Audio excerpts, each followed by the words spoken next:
there's a thing called the whole, and then there's parts. And as long as we believe in the parts, we're afraid of the whole. The whole is spooky. You know how they say the whole is greater than the sum of the parts. Well, the whole is real and the parts are not. That's why it's so spooky. And that's why we have fears being identified with a human being, being identified with the flesh. The Course is taking us in another direction. It's saying, one of the lessons is, I am not a body, I am free, I am still as God created me, taking us into that divine presence, that divine order that was created by God, where all of our thoughts are thoughts that we think with God.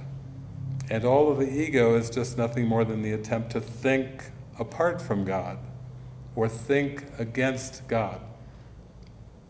So that's why we're opening to learn forgiveness. We're not here to forgive the truth. The truth is just what is.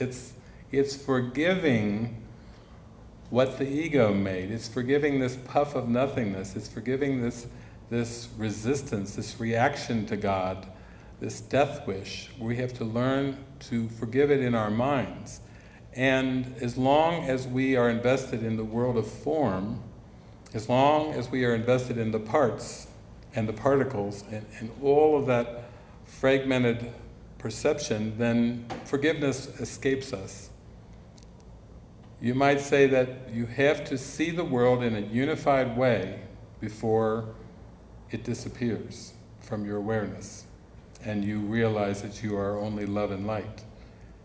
That unified perception is what forgiveness is. So when we talk about forgiving people even, which is what human beings often do, forgiving people, and the Bible says you have to forgive 70 times 7, and some of us have tried that, that's 490 times, and it doesn't work. We say, what's going on? If I've done something wrong, I followed the instructions, I followed the formula there, and it's still there.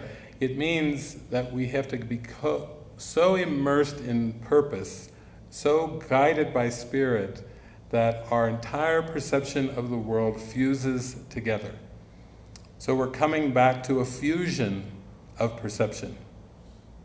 Now perception is just a witness, it's not a fact. And I had students back in the 1990s that they would read the Course and then they would have a sentence and they would say, stop everything. Jesus is saying in the Course, no one can be angry at a fact.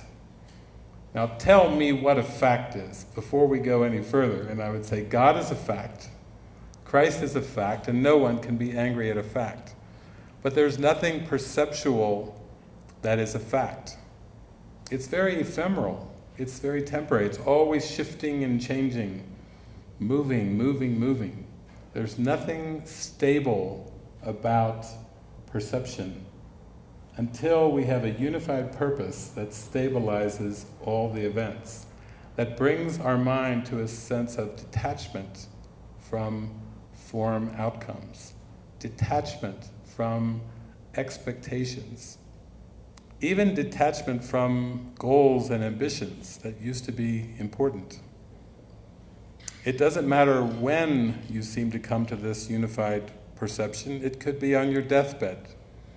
You may simply be having an experience of dying, or as they say in Unity, making your transition, but you have an instant where you realize everything is unified and you simply rise up in that perception, welcoming the truth, welcoming that oneness.